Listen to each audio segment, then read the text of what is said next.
ಪಾಠ ಕೇಳಿದ್ದು ಓದಿದ್ದು ಅರ್ಥವಾಗಬೇಕು. ಅರ್ಥವಾಗಿದ್ದು ಜ್ಞಾಪಕಕ್ಕೆ ಬರಬೇಕು. ಜ್ಞಾಪಕಕ್ಕೆ ಏನಾದರೂ ಬಂದಿದ್ದೇ ಆದರೆ ಪ್ರಯತ್ನದ ಹಾದಿಗಳು ಯಾವುದೂ ವಿಫಲವಾಗಲ್ಲ. ಆದರೆ ನಾವಿವತ್ತು ಏನು ಮಾಡ್ತಾಯಿದ್ದೇವೆ, ನಮ್ಮ ಮಕ್ಕಳುಗಳಿಗೆ ನಮ್ಮ ಇಷ್ಟದ ಪ್ರಕಾರ ಅವರಿಗೆ ನಮ್ಮದೇ ಆದ ಯೋಚನೆಗಳನ್ನು ಮಾಡಿ ಆಹಾರ ಕೊಡ್ತಾಯಿದ್ದೇವೆ. ಹಾಗಾಗಿ ಆ ಮಕ್ಕಳಿಗೆ ಯಾವ ವಯಸ್ಸಿಗೆ ಯಾವ ಆಹಾರ ಕೊಡಬೇಕು ಗೊತ್ತಿಲ್ಲದೇ ಬಹುಬೇಗನೆ ಆ ಮಕ್ಕಳಿಗೆ ಕಣ್ಣಿಗೆ ಕನ್ನಡಕ ಬಂದಿರೋದನ್ನು ಕೂಡ ನೋಡ್ತೇವೆ. ನಾವು ಅದಕ್ಕೆ ಹೇಳೋದಿಷ್ಟೇ, ಇಲ್ಲ ಮೊಬೈಲ್ ಭಾಳ ನೋಡ್ತಾನೆ, ಹಾಗಾಗಿ ಕಣ್ಣಿಗೆ ಅವನಿಗೆ ಕನ್ನಡಕ ಬಂದಿದೆ ಇವಕ್ಕುಂಟು ನಾವು ಹೇಳ್ತೇವೆ. ಪೋಷಕರೇ, ಆಹಾರಗಳಲ್ಲಿ ಅತಿ ಮುಖ್ಯವಾದ ಆಹಾರ ನಮ್ಮ ಸಸ್ಯ ಆಹಾರ. ಅವುಗಳಲ್ಲಿ ಸೊಪ್ಪು ಅಂತ ಬರ್ತದೆ. ಅರಬೆ ಸೊಪ್ಪು, ಮೆಂತ್ಯ ಸೊಪ್ಪು, ಗೋಜಿರಿ ಸೊಪ್ಪು, ಪುಂಡಿ ಸೊಪ್ಪು, ಹೀಗೆ ನಮ್ಮ ಹಳ್ಳಿಗಳಲ್ಲಿ ರೊಟ್ಟಿ ಜೊತೆಗೆ ಪಲ್ಯ ಮಾಡ್ಕೊಂಡು ತಿಂತಾರೆ. ಪ್ರತಿದಿನ ನಮ್ಮ ಆಹಾರದಲ್ಲಿ 12 ಗ್ರಾಮ್ ಸೊಪ್ಪು ಇತ್ತು ಅಂದರೆ ಅದು ನಾರಿನ ಅಂಶ ನಮ್ಮ ಕಣ್ಣು ನೆಟ್ಟಗಿಡುತ್ತೆ, ಮೆದುಳು ನೆಟ್ಟಗಿಡುತ್ತೆ, ತಿಂದಾರ ತುಂಬ ಚೆನ್ನಾಗಿ ಜೀರ್ಣ ಆಗುತ್ತೆ. ಮಕ್ಕಳಿಗೆ ಕೇಳಿದ್ದು ಹೇಳಿದ್ದು ಎಲ್ಲ ಅರ್ಥವಾಗುತ್ತೆ, ನೆನಪಿಗೂ ಬರುತ್ತೆ, ಸಹಾಯಕ್ಕೂ ಬರುತ್ತೆ, ಕಷ್ಟಪಡೋದು ಬೇಕಾಗಿಲ್ಲ.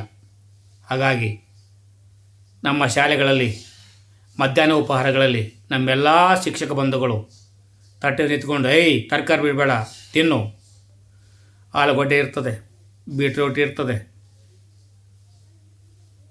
ಅರಿವೆ ಸೊಪ್ಪು ಇರ್ತದೆ, ಮೂಲಂಗಿ ಸೊಪ್ಪು ಇರ್ತದೆ, ಮೆಂತ್ಯ ಸೊಪ್ಪು ಇರ್ತದೆ, ಈಗ ಅನೇಕ ತರಕಾರಿಗಳನ್ನು ಹಾಕಿ ಸಾರು ಮಾಡಿರ್ತಾರೆ. ಈ ಮಕ್ಕಳು ಏನು ಮಾಡ್ತಾರೆ, ಅದರಲ್ಲಿ ಹೋಳನ್ನು ಎತ್ತಾಕಿ ಅನ್ನ ಸಾರನ್ನು ಕಲಸಿ ಊಟ ಮಾಡಿದ್ದು ಬಿಡ್ತಾರೆ. ನಮ್ಮೆಲ್ಲ ಶಿಕ್ಷಕ ಬಂಧುಗಳು ನಿಂತು ತಿನ್ನಿಸ್ತಾ ಇದ್ದಾರೆ. ನೀವ್ಯಾಕೆ ಕೆಲಸವನ್ನು ಮನೆಯಲ್ಲೇ ಮಾಡಬಾರ್ದು? ಏನು ಹೇಳಬೇಕು ಅನ್ನಿಸ್ತು ಹೇಳಿದೆ. ಇತಿಹಾಸ ವಿಭಾಗದಿಂದ ಪರೀಕ್ಷೆಗೆ ಮೇಲೆ ಬಂದು ಹೋಗಿರುವಂಥ ಪ್ರಶ್ನೋತ್ತರಗಳನ್ನು ನೋಡ್ಕೊಂಡು ಬರುವ ಸಂಚಿಕೆ 2. ಬಾಲಗಂಗಾಧರ ತಿಲಕರ ಪಾತ್ರ ಅಥವಾ ತೀವ್ರವಾದಿಗಳ ಪಾತ್ರ.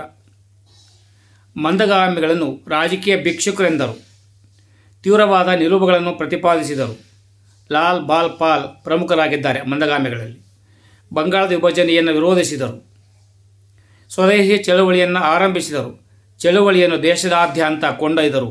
ಹೋರಾಟಕ್ಕೆ ಜನಸಾಮಾನ್ಯರನ್ನು ಸಂಘಟಿಸಿದರು. ಬ್ರಿಟಿಷರು ಬಂಗಾಳ ವಿಭಜನೆ ಹಿಂಪಡೆದರು. ಬ್ರಿಟಿಷ್ ಶಿಕ್ಷಣದ ಪರಿಣಾಮಗಳಾದವು. ಪ್ರಜಾಪ್ರಭುತ್ವ ಇತ್ಯಾದಿ ಪರಿಕಲ್ಪನೆಗಳ ಪರಿಚಯ, ರಾಷ್ಟ್ರೀಯವಾದಿ ದೃಷ್ಟಿಕೋನ ಬೆಳವಣಿಗೆ, ವೃತ್ತಪತ್ರಿಕೆಗಳ ಉಗಮ, ಸಾಮಾಜಿಕ ಸುಧಾರಣಾ ಚಳವಳಿಗಳ ಉಗಮ, ಆಲೋಚನಾ ಕ್ರಮದಲ್ಲಿ ನಾವೀನ್ಯತೆ, ಆಲೋಚನಾ ಕ್ರಮದಲ್ಲಿ ಏಕರೂಪತೆ, ಸ್ವಾತಂತ್ರ್ಯ ಚಳವಳಿಯ ಮೇಲೆ ಪ್ರಭಾವ, ಭಾರತೀಯ ಸಂಸ್ಕೃತಿಯ ಪರಂಪರೆ ಅರಿವು. 1857ರ ದಂಗೆ ವಿಫಲತೆಗೆ ಕಾರಣಗಳಾದವು.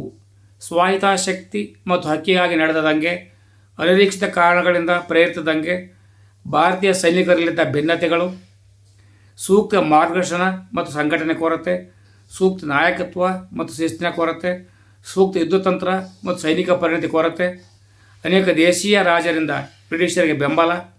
ದಂಗೆ ಭಾರತಾದ್ಯಂತ ವ್ಯಾಪಿಸಿರಲಿಲ್ಲ. ಪ್ಲಾಸಿ ಕದನದ ಪರಿಣಾಮಗಳು ಯಾವುವು? ಸಿರಾಸ್ ಯುದ್ಧದಲ್ಲಿ ಸೋತನು. ವ್ಯಾಪಾರಿ ವರ್ಗದ ಲೋಭಿತನ ಪ್ರದರ್ಶಿಸಿತು.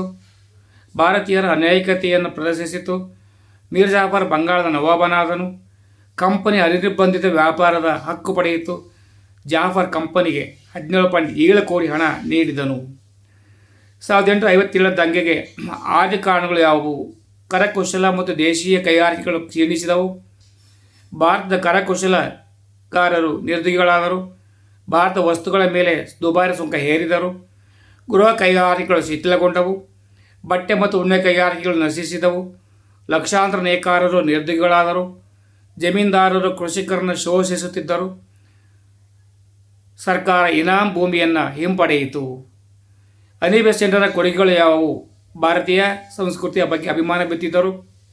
ಭಾರತದ ಸ್ವತಂತ್ರ ಚಳವಳಿಯನ್ನು ಬೆಂಬಲಿಸಿದರು. ನ್ಯೂ ಇಂಡಿಯಾ ಎಂಬ ಪತ್ರಿಕೆಯನ್ನು ಪ್ರಾರಂಭಿಸಿದರು. 1916ರಲ್ಲಿ ಹೋಮ್ ರೂಲ್ ಚಳವಳಿ ಪ್ರಾರಂಭಿಸಿದರು. 1917ರ ಕಾಂಗ್ರೆಸ್ ಅಧಿವೇಶನದ ಅಧ್ಯಕ್ಷರಾಗಿದ್ದರು. ಹೈದರಾಬಾದ್ ಭಾರತ ಒಕ್ಕೂಟ ಸೇರ್ಪಡೆ ನಿಜಾಮ ಸ್ವತಂತ್ರವಾಗಿ ಉಳಿಯಲು ನಿರ್ಧರಿಸಿದನು. ರೈತರು ಸಶಸ್ತ್ರ ಹೋರಾಟವನ್ನು ನಡೆಸುತ್ತಿದ್ದರು. ರಜಾಕರ ವಿರುದ್ಧ ವ್ಯಾಪಕ ಪ್ರತಿರೋಧವಿತ್ತು. ಭಾರತ ಸೈನ್ಯವು ನಿಜಾಮನನ್ನು ಸೋಲಿಸಿತು.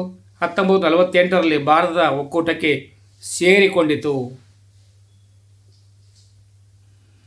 ಸಂಗೊಳ್ಳಿ ರಾಯಣ್ಣ ಹೋರಾಟದ ಬಗ್ಗೆ ಬರೆಯಿರಿ. ಚೆನ್ನಮ್ಮನೊಂದಿಗೆ ರಾಯಣ್ಣನ ಹೆಸರು ಅಮರವಾಗಿದೆ. ಚೆನ್ನಮ್ಮನೊಂದಿಗೆ ಬ್ರಿಟಿಷರ ವಿರುದ್ಧ ರಾಯಣ್ಣ ಹೋರಾಡಿದನು. ಯುದ್ಧದಲ್ಲಿ ಬಂಧಿಸಲ್ಪಟ್ಟು ಬಿಡುಗಡೆಗೊಂಡನು. ಕಿತ್ತೂರಿನ ಸ್ವಾತಂತ್ರ್ಯಕ್ಕಾಗಿ ಸೈನಿಕರನ್ನು ಸಂಘಟಿಸಿದನು. ತಾಲೂಕು ಕಚೇರಿ ಖಜಾನೆಗಳನ್ನು ಲೂಟಿಗೈದನು.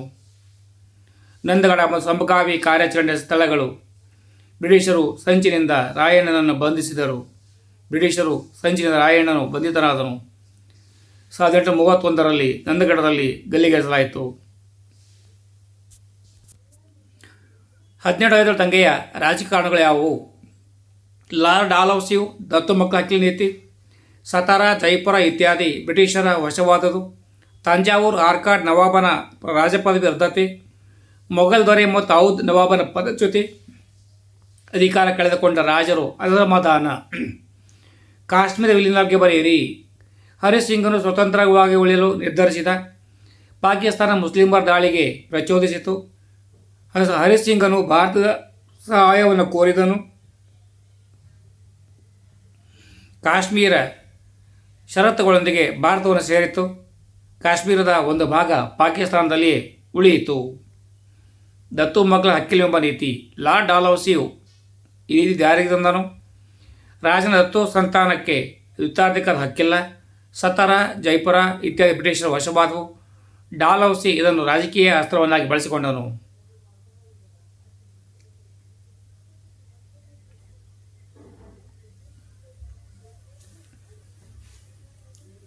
ಸರ್ವೇ ಜನೋ ಸುಖಿನೋ ಭವಂತು.